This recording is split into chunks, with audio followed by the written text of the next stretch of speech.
of it many times. For a night. Regret rose in his expression when he thought about how Lisa had been the only one to ever really touch his heart, but how he hadn't delivered on his promise to marry her. How that bothered him, but not enough to make it right, because here he was wanting this woman. But Jack was taking care of Lisa. He was making it right, at least for now. Troy pictured Jack knocking on Lisa's apartment door back in New York and holding the baby in that nervous way, and he almost smiled. Jack was the best brother anyone could have, even if he wasn't blood. Troy's regret faded quickly as he strained to catch one more look at the Spanish angel before she disappeared into the crowd. Then his gaze flashed to her father and uncle. They knew what he was thinking, and he knew how much they hated it. But the hell with them. They were trying to get him killed. "Go on, gringo," her uncle muttered gruffly as he pulled the gate open just enough for Troy to pass through. The people hanging on the fence began shouting and screaming in anticipation as soon as he did. "Get in there." Troy handed the bouquet to a little girl in a tattered dress who was standing by the gate. Then he patted her gently on her small head and stalked into the ring with just the rusty sword at his side. Troy Jensen was only 28 years old, but he'd already done more than most people would in a lifetime.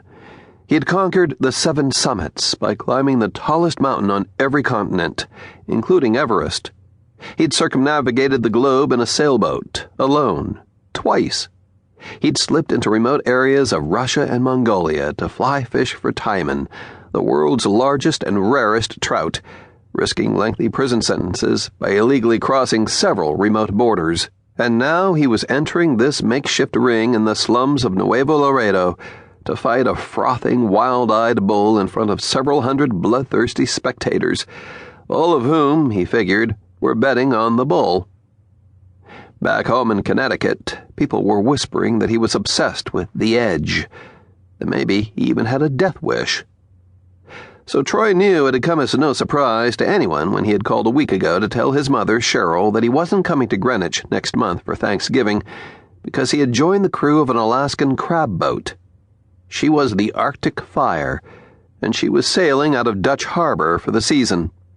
The tiny port lay west of mainland Alaska on the Aleutian Islands, which stretched across the Bering Sea toward Asia like a lion's tail. Dutch Harbor was little more than an isolated outpost. It was one of those glaring examples of why the global positioning system had been invented. Still, every autumn, it served as the starting gate for the most prolific crab hunt in the world. Troy was looking forward to hunting king crab on the Bering Sea. It was the deadliest job on Earth, and it would be another box he could check on his daredevil list.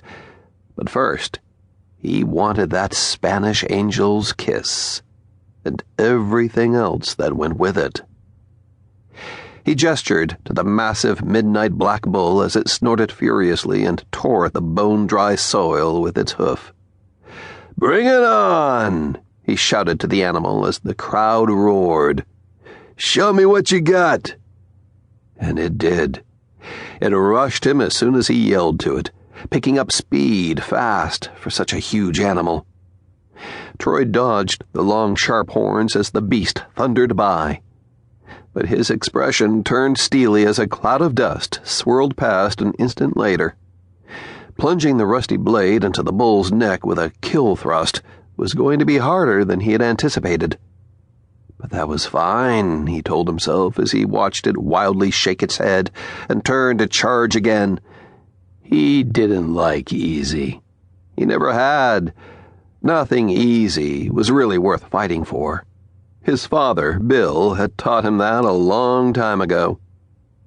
As the bull tore at the ground again, Troy noticed a man hanging on the fence of the small ring. The man was trying hard to blend into the crowd around him, but he couldn't. Everything about him looked authentic, except his teeth. They were too straight and too white. It was a tiny disparity hanging along that crowded fence, but Troy had been trained to pick up